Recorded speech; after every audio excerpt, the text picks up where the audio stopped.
Hello everyone, welcome back to my channel Sharma classes.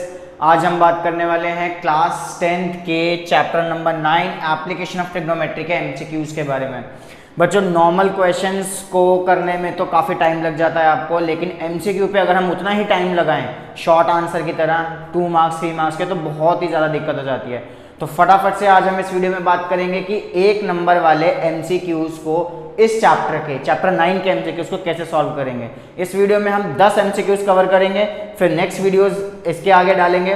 तो इस channel को सबसे पहले जो नए हैं वो लोग सब्सक्राइब कर लीजिए, वीडियोस को लाइक कर दो और अपने दोस्तों के साथ शेयर कर दो, ठीक है। तो जल्दी से बिना टाइम वेस्ट करे एमसीक्यू स्टार्ट करते हैं। तो चलो, हमारा पहला क्वेश्चन। तो फर्स्ट क्वेश्चन है, a pole of height 6 meter casts a shadow 2√3 meter long on the ground. The angle of elevation of the sun is। इस क्वेश्चन में एक हाइट दे रखी है पोल की। तो सबसे पहले तो हम एक पोल ड्रॉ कर लेते हैं।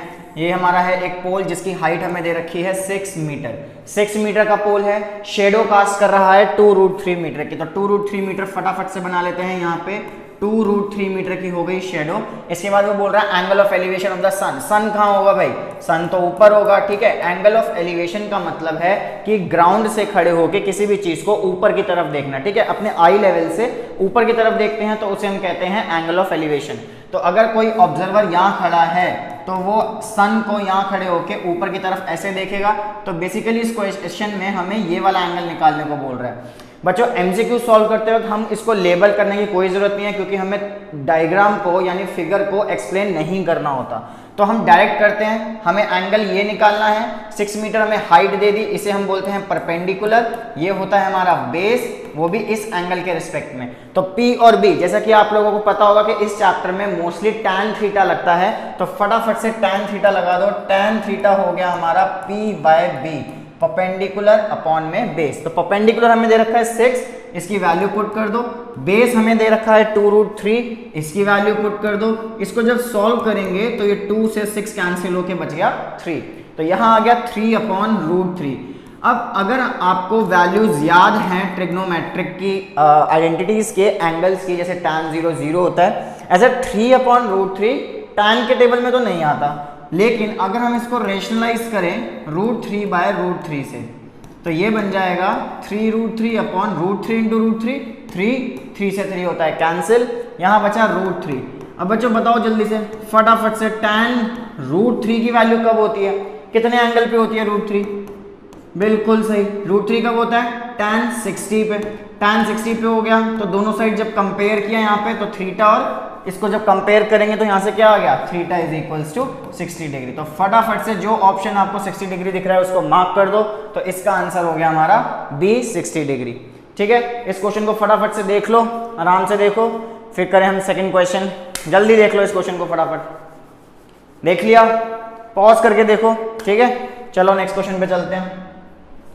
नेक्स्ट क्वेश्चन है, अ ladder leaning against a wall. एक लेडर है जो एक वॉल के अगेंस्ट लीन हुई पड़ी है, ठीक है भाई। ये हो गई वॉल और ये हो गई लेडर, ये लीन हुई पड़ी है। तो लेडर का ग्राउंड लेवल वॉल के साथ ये होगा।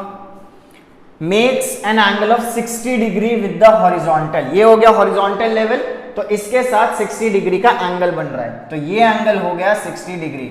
हमें एंगल दे रखा है makes an angle of 60 degree with the horizontal. ये लेडर है, ठीक है। ये है लेडर जो कि 60 डिग्री का एंगल बना रही है हॉरिजॉन्टल के साथ।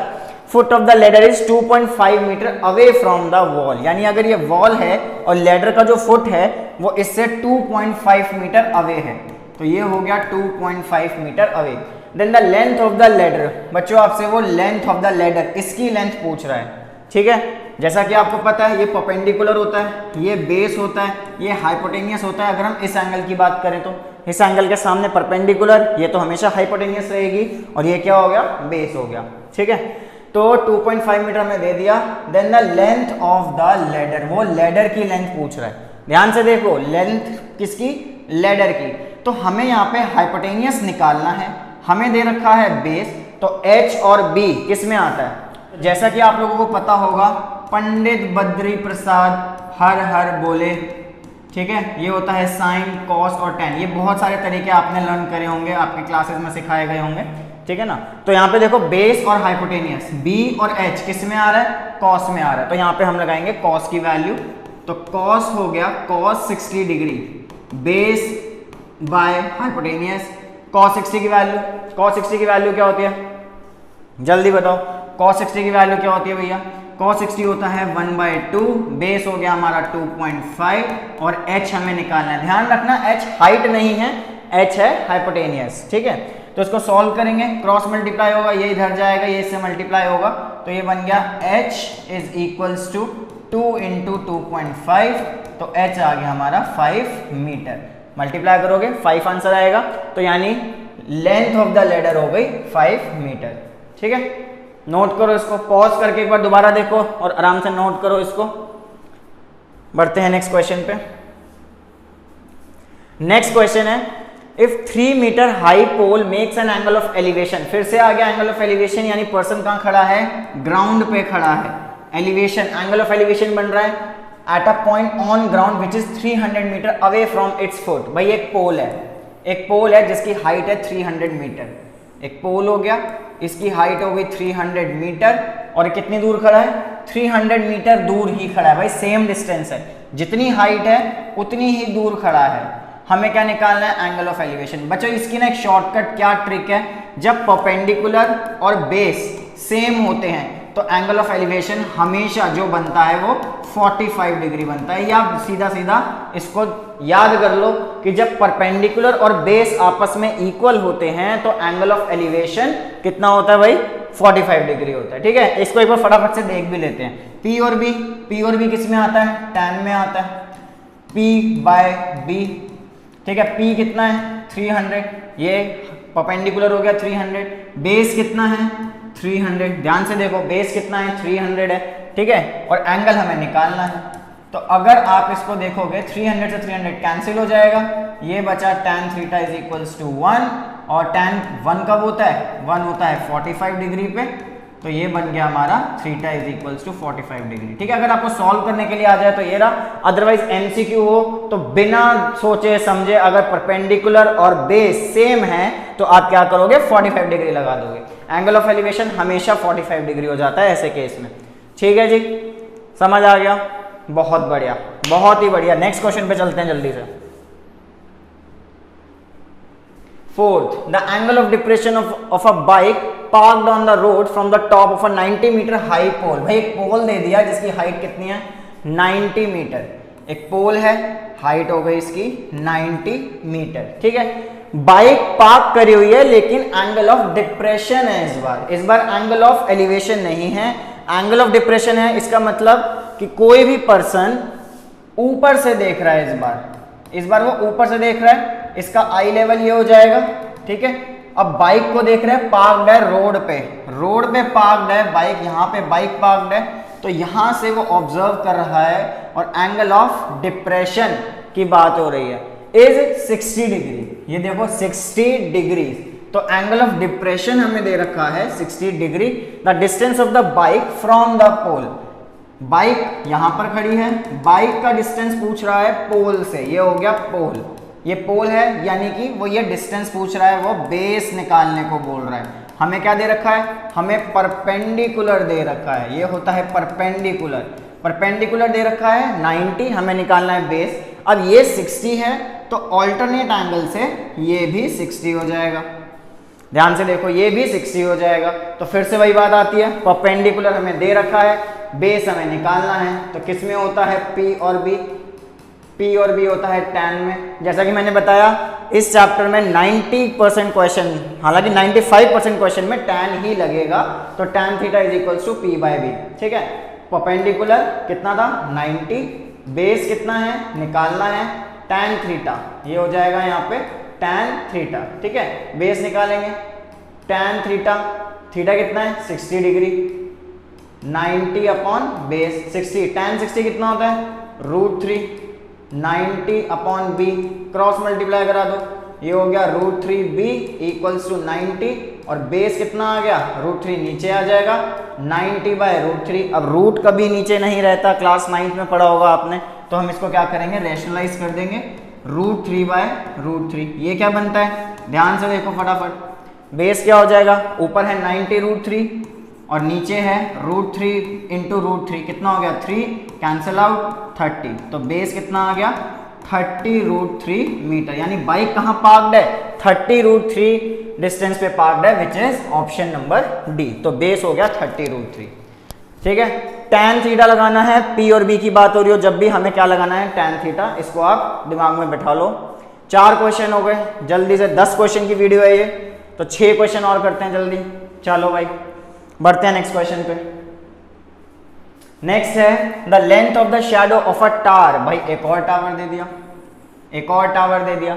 लेंथ ऑफ शैडो, इसकी शैडो हमेशा शैडो आगे की तरफ होगी, ठीक है। Length of the shadow on a plane ground is √3 times the height of the tower. ध्यान से देखना, length of the shadow is √3, बाकी सब छोड़ दो। Length of the shadow is √3 times the height of the tower. अगर हम height of the tower को, यानी इसको टावर की हाइट को मान लेते हैं h, टावर की हाइट को हमने माना h, तो ये बोल रहा है लेंथ ऑफ द शैडो, जो शैडो की लेंथ है वो √3 टाइम्स है उसकी हाइट से। तो हाइट अगर h है तो उसकी शैडो कितनी हो जाएगी √3 टाइम्स h। बात समझ आई, दोबारा देख लो, √3 times the height of the tower, इसकी जगह लिख देंगे h, तो ये क्या बन गया √3h। तो शैडो हो गई √3h।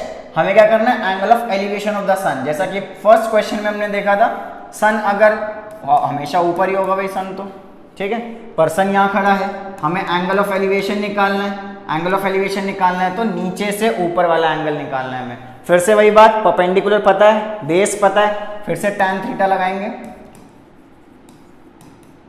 tan थीटा ही लगेगा ऐसे क्वेश्चंस में। tan theta perpendicular upon base, तो परपेंडिकुलर कितना दे रखा है, परपेंडिकुलर हो गया h, बेस हो गया √3h, तो h से h हो गया कैंसिल, क्या बचा tan theta is equals to 1/√3। अब बताओ 1/√3 कब होता है भाई tan 1/√3 कब होता है, ये होता है हमारा 30 डिग्री पे, ठीक है, ये होता है हमारा 30 डिग्री पे, तो ये हो गया tan 30, कंपेयर करेंगे दोनों साइड, तो थीटा कितना आ गया 30 डिग्री। थीटा कितना आ गया भाई 30 डिग्री, तो ऑप्शन नंबर बी हो गया हमारा 30 डिग्री। ठीक है, नोट करो इसको, पॉज करो, दोबारा देखो अगर नहीं समझ आया तो अच्छे से देखो, इसमें MCQs के कॉन्सेप्ट आराम से क्लियर हो जाएंगे। हालांकि 2 नंबर के क्वेश्चंस भी आते हैं इसको सॉल्व करने के लिए, तो आप वो भी कर सकते हो, सॉल्यूशन साथ में चल रहे हैं। ठीक है, 5 हो गए, नेक्स्ट क्वेश्चन चलते हैं। Next question, a stone is 15√3 metre away from a tower. भाई एक और टावर है, एक टावर है, टावर 15 मीटर हाई, टावर कितना हो गया 15 मीटर हाई हो गया।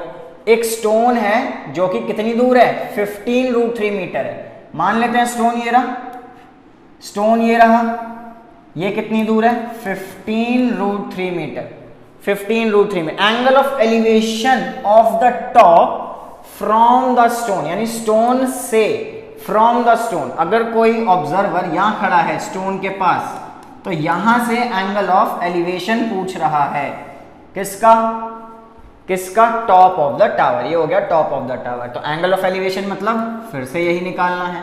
देखो सेम कॉन्सेप्ट लग रहा है, बिल्कुल सेम लग रहा है। क्या करेंगे, क्या करेंगे भैया, tan लगाएंगे फिर से, क्योंकि परपेंडिकुलर है, बेस है, लगा दीजिए tan थीटा। हर क्वेश्चन में ही tan लग रहा है भैया, 15 15 कैंसिल, p/b, इस बार मैंने वो नहीं लिखा भाई, p/b tan थीटा। ठीक है, क्या बचेगा 15 से 15 कैंसिल, ये बचा 1/√3। 1/√3 कब होता है tan, कब होता है, ये हो गया हमारा किस पे 30 डिग्री पे। तो tan 30 कंपेयर कर लो, थीटा कितना आ गया 30 डिग्री आ गया। तो आंसर क्या हुआ हमारा option number C 30 degree. Easy, बहुत इजी, बहुत बढ़िया, बहुत ही बढ़िया। नेक्स्ट क्वेश्चन पे चलते हैं, फिर नोट कर लो इसको जल्दी से, 1 2 3, चलो भाई। ये थोड़ा सा अलग क्वेश्चन हो जाएगा, देखते हैं इसको, इसमें क्या कॉन्सेप्ट यूज हो रहा है। द टॉप्स ऑफ 2 पोल्स, भाई 2 पोल हैं, एक की हाइट 20 मीटर है और एक की हाइट 14 है। तो एक हमने बना लिया 20 मीटर का, एक हमने बना लिया 14 मीटर का। भाई 14 वाला तो छोटा ही होगा 20 से, एक हमें बड़ा वाला पोल बनाना पड़ेगा, एक छोटा। आर कनेक्टेड बाय वायर, क्या कनेक्टेड है? पोल कनेक्टेड है। कहां से? टॉप से। जो पोल्स हैं उसके टॉप कनेक्टेड है एक वायर से, तो यानी इसका टॉप ये हो गया, इसका टॉप ये हो गया, ये कनेक्ट कर दिया, ये कनेक्ट कर दिया एक वायर से। If the wire makes an angle of 30 degree with the horizontal, यानी ये जो वायर है ये हॉरिजॉन्टल, हॉरिजॉन्टल इसका ये हो गया, ये 30 डिग्री बना रही है। दोबारा समझो, the wire makes an angle of 30 degree with the horizontal, horizontal level क्या हो गया यहां से, ये हो गया। Then the length of the wire, wire क्या थी भाई? वायर तो ये थी, ठीक है, वायर तो ये थी, तो हमें ये निकालना है। तो अगर ये 14 है, ध्यान से देखना, अगर ये 14 है तो इसके सामने इतना पोर्शन, इतना हिस्सा, ये भी क्या हो जाएगा? 14 हो जाएगा। लेकिन ये पूरा कितना था? ये पूरा कितना था? ये तो 20 था, ये 20 था, ये 14 है, तो ये क्या हो जाएगा? ये हो जाएगा 6 मीटर। भाई देख लो ध्यान से, यहां से लेके यहां तक कितना था? पूरा 20 था। देखो भाई 20 था, ये पूरा 20 है, ये 14 है, तो इतना हिस्सा 14 होगा। अब अगर ये 14 है तो बचा हुआ पोर्शन कितना हुआ पूरे में से? ये 6 हो गया। ठीक है, तो आपको ये निकालनी है लेंथ ऑफ द वायर। तो आप ट्रायंगल सिर्फ इतना कंसिडर करना, अब नीचे के पोर्शन की हमें कोई जरूरत नहीं है, इतने पोर्शन की कोई जरूरत नहीं है हमें सिर्फ ये वाला ट्रायंगल देखना है। इस ट्रायंगल में ये बन गया परपेंडिकुलर, ये बन गया बेस और ये बन गया हाइपोटेनियस। इस बार हमें दे क्या रखा है? हमें दे रखा है परपेंडिकुलर। बच्चों क्वेश्चन को ना ध्यान से पढ़ना पड़ेगा कि पूछ क्या रहा है निकालने को और हमें गिवन क्या है। तो आप देखो गिवन में हमें परपेंडिकुलर मिल गया, इसकी कंस्ट्रक्शन करके परपेंडिकुलर कितना हो गया? 6 हो गया। निकालना क्या है? लेंथ ऑफ द वायर, जो कि इस ट्रायंगल के हिसाब से है हाइपोटेनियस। तो परपेंडिकुलर और हाइपोटेनियस P/H, फिर से देखते हैं फटाफट, देखो पंडित बद्री प्रसाद हर हर बोले, ठीक है। तो P/H किसका होता है? Sine cos tan. तो हमें ये पोर्शन चाहिए, ये क्या है? साइन। तो हम क्या लगाएंगे इस बार इस वाले ट्रायंगल में? साइन लगाएंगे। तो लगाओ फटाफट, sign 30 equals to P/H। Sign 30 की वैल्यू, साइन 30 की वैल्यू क्या होती है? साइन 30 होता है 1/2। परपेंडिकुलर 6 दे रखा है हमें, हाइपोटेनियस हमें निकालनी है, तो हाइपोटेनियस का हम क्या करेंगे? इसको h ही लिखेंगे। बच्चों फिर सुन लो, h जो है वो हाइट नहीं है, वो हाइपोटेनियस है। हाइट के लिए हम यहाँ पे परपेंडिकुलर का यूज करते हैं, ठीक है। क्रॉस मल्टीप्लाई करो, ये इससे मल्टीप्लाई, ये इससे मल्टीप्लाई, तो ये हो जाएगा h इक्वल्स टू 2 × 6, तो h आ गई 12 मीटर। तो वायर की जो लेंथ है वो कितनी हो जाएगी? 12 मीटर हो जाएगी। ठीक है, समझ आया? नहीं समझ आया तो आप इसको पॉज करो, एक बार दोबारा देखो, ठीक है। ये 14 है, ये 14 है, ये पूरा 20 था, तो ये 6 हो गया। इस ट्रायंगल में हमें लेंथ की बात कर रहा है वायर की, हमें ये नहीं पूछ रहा कि बिल्डिंग की दूरी कितनी है। इस क्वेश्चन में अगर पूछता बिल्डिंग की दूरी आपस में कितनी है, तो हम बेस निकालते, फिर परपेंडिकुलर बेस लगा के टैन लगा देते। ठीक है जी, बहुत बढ़िया। चलो भाई नोट कर लो इसको, नेक्स्ट क्वेश्चन पे चलें। कर लिया? चलो 8th क्वेश्चन है, if the angle of depression of an object, depression वाला है भाई, सबको डिप्रेशन है, ठीक है। एंगल ऑफ डिप्रेशन की बात कर रहा है, क्वेश्चन को देख के डिप्रेस नहीं होना, एंगल ऑफ डिप्रेशन की बात कर रहा है, ठीक है। डिप्रेशन मतलब ऊपर से ऑब्जर्व किया जा रहा है, आई लेवल से नीचे। Angle of depression of an object from a temple, यानी एक टेम्पल है, ये टेम्पल बना दिया हमने, टेम्पल का ये ग्राउंड लेवल हो गया। एंगल ऑफ डिप्रेशन है तो मतलब ऑब्जर्वर ऊपर खड़ा है, किसे ऑब्जर्व कर रहा है? ऑफ एन ऑब्जेक्ट, यहां पर ऑब्जेक्ट है, इसको ऑब्जर्व कर रहा है। अब डिप्रेशन एंगल बन रहा है तो हॉरिजॉन्टल लेवल बना लेंगे। कितना है एंगल ऑफ डिप्रेशन? 30 डिग्री है, तो ये एंगल हो गया 30, तो ऑल्टरनेट की वजह से ये भी हो गया 30। बच्चों ये वाले एंगल आपस में सेम होते हैं क्योंकि ऑल्टरनेट एंगल्स का कॉन्सेप्ट लगता है। And the distance of object, यानी इस ऑब्जेक्ट का distance from the temple, temple हमने ये बनाया था, तो ऑब्जेक्ट का डिस्टेंस टेम्पल से कितना दे रखा है? 45 मीटर दे रखा है। Then the height of the temple, हमें इसकी हाइट निकालनी है, वो हाइट बोल के परपेंडिकुलर पूछना चाह रहा है इस ट्रायंगल के हिसाब से। हाइट ऑफ द टेम्पल निकालनी है तो इसको मार्क कर लेते हैं, ये परपेंडिकुलर हो गया, ये बेस हो गया। P और B किस में लगता है, फिर से वही question, tan theta is P by B, tan theta, theta कितना है 30 डिग्री है, परपेंडिकुलर कितना है निकालना है हमें, बेस कितना है, बेस हो गया 45, तो tan 30 की वैल्यू क्या होती है, tan 30 होता है 1/√3, ठीक है। परपेंडिकुलर निकालना है, 45 क्रॉस मल्टीप्लाई, 45 ऊपर गया /√3 इक्वल्स टू P।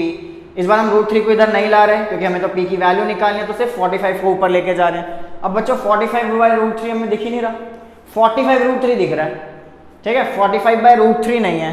अब ये मत सोचना भाई एमसीक्यूज गलत हो जाते हैं, ये आपको क्वेश्चन में ट्रैप है, ये क्वेश्चन का ट्रैप है भाई। तो हम क्या करेंगे, इसको हम रूट को रेशनलाइज कर देंगे, तो रेशनलाइज करके क्या बन गया, 45/√3 ऊपर आ गया और नीचे क्या हो जाएगा, √3 इंटू √3 3। अब ये कैंसिल आउट 15 पे, तो आंसर क्या आ गया 15√3 मीटर, यानी हाइट ऑफ द टेम्पल हो गई 15√3 metre, which is option B. ठीक है, काफी बच्चे क्या करेंगे, इसको देखेंगे, वो कहेंगे भैया कैलकुलेशन में गड़बड़ करी होगी, 45 आ रहा है, √3 आ रहा है, तो ऑप्शन है, जो कि गलत है।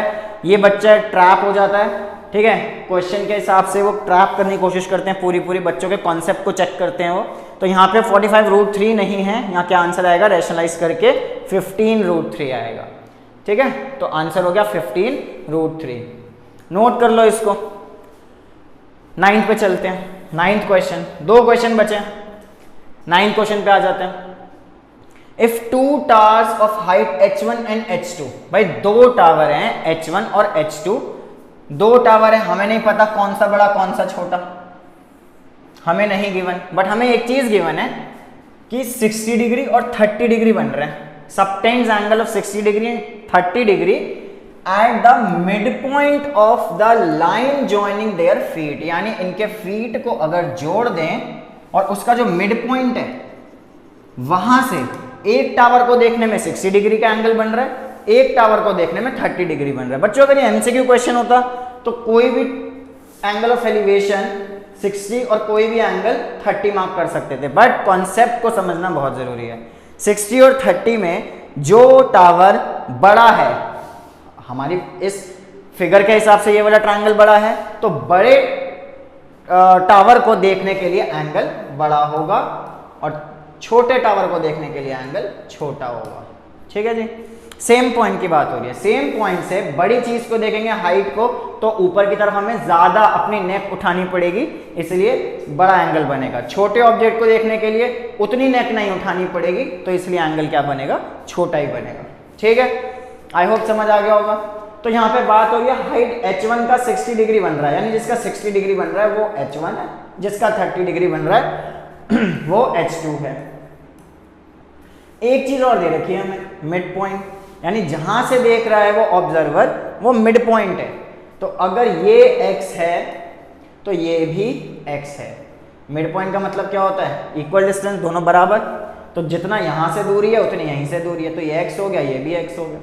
अब वो इनका रेशियो पूछ रहा है, h1 और h2 का रेशियो पूछ रहा है। तो इस ट्रायंगल में, इसको 2 हिस्सों में कर लेते हैं इस क्वेश्चन को। इस ट्रायंगल में परपेंडिकुलर बेस, फिर से tan लगा दो, tan 60 equals to P by B, तो tan 60 कितना हो गया, tan 60 की वैल्यू क्या होती है, tan 60 की वैल्यू हो जाएगी हमारी √3 इज इक्वल टू परपेंडिकुलर, इस वाले ट्रायंगल में परपेंडिकुलर कितना है, h1 है, ध्यान से देखिए, और बेस कितना है, x है, तो h1 की वैल्यू कितनी आ गई, यहां से h1 की वैल्यू क्रॉस मल्टीप्लाई, ये x उधर चला जाएगा, ये x इस √3 के पास चला जाएगा, तो यहां से h1 की वैल्यू आ गई √3x। तो इस वाले ट्रायंगल में लगा लेते हैं एक बार फटाफट, tan 30 perpendicular upon base, tan 30 की वैल्यू 1/√3, परपेंडिकुलर कितना है, h2, बेस कितना है, x, तो x को इस बार ऊपर भेजो, तो h2 की वैल्यू कितनी आ गई, यहाँ से यहाँ से H2 की वैल्यू कितनी आ गई, x ऊपर चला गया तो x/√3, H2 आ गया x/√3, क्योंकि देखो H2 की वैल्यू निकालनी है इसलिए मैं √3 को यहाँ नहीं लेकर आया, हमने क्या किया x को वहाँ ले गए तो H2 की वैल्यू आ गई। ऐसा इसलिए किया क्योंकि यहाँ से H1 की वैल्यू आ गई, यहाँ से H2 की वैल्यू आ गई, ठीक है। तो ये आ गया हमारे पास रेशियो। अब इसका रेशियो निकालते हैं, H1/H2। जब H1/H2 करेंगे तो H1 की वैल्यू क्या है, √3x, ठीक है। अब बच्चों यहाँ डिवाइड हो रहा है और H2 की वैल्यू फ्रैक्शन में है, तो ऐसे केसेस में बच्चे बहुत कंफ्यूज हो जाते हैं। तो इसका एक छोटा सा तरीका ये है कि H1 और H2 डिवाइड हो रहे थे इसलिए इनकी वैल्यूज भी डिवाइड होंगी। तो H1 की वैल्यू है √3x डिवाइडेड बाय H2 की वैल्यू, H2 की वैल्यू क्या है, x/√3। अब जब डिवाइड का साइन हटेगा तो मल्टीप्लाई और ये नंबर क्या हो जाएंगे, रेसिप्रोकल हो जाएंगे। ये नंबर क्या हो गए, रेसिप्रोकल हो गए। तो यहां से ध्यान से देखो, x से x कैंसिल हो गया और √3 × √3 क्या बन गया, 3 बन गया। तो H1/H2 3/1 था तो इसलिए 3/1 आ गया। H1/H2 क्या आ गया, 3/1। ठीक है भाई, ध्यान से देखना, ऑप्शन में आपको 1/3 भी दिया हुआ है, तो आपको H1 ऊपर रखना है, H2 नीचे रखना है, वही हमने किया है। तो हमारा आंसर क्या आ गया, 3/1। तो ये थोड़ा सा अलग क्वेश्चन था जिसमें आपको रेशियो निकालना है। ऐसे काफ़ी क्वेश्चन एमसीक्यू की फॉर्म में आते हैं, तो आपको ये ध्यान रखनी है बातें कि कौन सा क्वेश्चन कैसे होगा, कौन सा कॉन्सेप्ट कब लगेगा, इन चीज़ों का बहुत ध्यान रखना है। चलो फटाफट से लास्ट क्वेश्चन देखते हैं। लास्ट क्वेश्चन जो है हमारा असर्शन रीजन है। एक क्वेश्चन ये भी कर लेते हैं, इसके 4 ऑप्शंस होते हैं, ठीक है। तो पहले असर्शन चेक करते हैं। ऐसे क्वेश्चन बच्चे में काफ़ी ज़्यादा कंफ्यूज होते हैं, तो आपको करना क्या है, आपको सबसे पहले बस ये ट्रू फॉल्स मान के चलना है कि जो असर्शन दे रखा है वो ट्रू है या नहीं। तो असर्शन पढ़ते हैं, if the length of the shadow of a vertical pole, vertical मतलब सीधा, ये वर्टिकल पोल है, इसकी जो शेडो है, यदि इक्वल है इसकी हाइट से, भाई Bingo question, length of shadow यानी ये जो शेडो है, बेस है, वो इक्वल है परपेंडिकुलर के। और अभी हमने एक क्वेश्चन किया था जिसमें परपेंडिकुलर और बेस जब इक्वल होता है तो आंख बंद करके मैंने कहा था क्या करना है, एंगल ऑफ एलिवेशन क्या होता है, 45 डिग्री। एंगल ऑफ एलिवेशन क्या होता है, 45 डिग्री। यहां भी वही बोल रहा है, तो भाई ये ट्रू हुआ या फॉल्स, ये हो गया ट्रू, असर्शन हो गया भाई ट्रू, कुछ करने की जरूरत नहीं है, ठीक है। अब रीजन देखते हैं, अकॉर्डिंग टू पाइथागोरस थ्योरम। अब पाइथागोरस थ्योरम क्या होती है, अगर ये h है, ये p है, ये b है, इन्होंने l ले रखा है, l is the length, base perpendicular की जगह इन्होंने लेंथ लिया हुआ है, सिंबल चेंज कर सकते हैं वो कंफ्यूज करने के लिए बच्चों को। तो पाइथागोरस थ्योरम के हिसाब से ये कह रहा है कि क्या h² = l² + b² है, होता है, बिल्कुल होता है।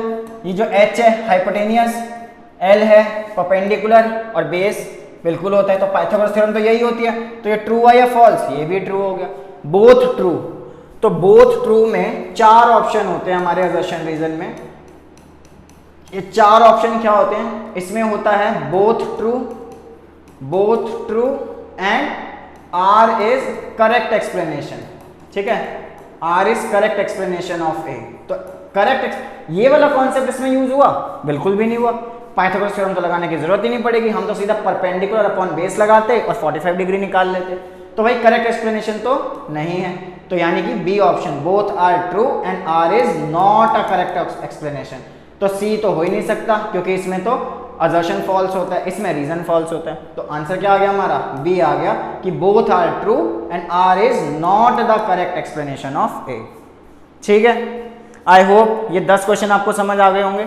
तो ये थे हमारे 10 क्वेश्चन इसमें। तो हम बात करेंगे अगली वीडियो में, इसको आप अच्छे से करो, सॉल्व करो, इस वीडियो को आप शेयर करो अपने दोस्तों के साथ और चैनल को सब्सक्राइब करो ताकि आने वाली वीडियोज आप तक पहुंच सके। ठीक है भाई, मिलते हैं नेक्स्ट वीडियो में बहुत ही जल्द।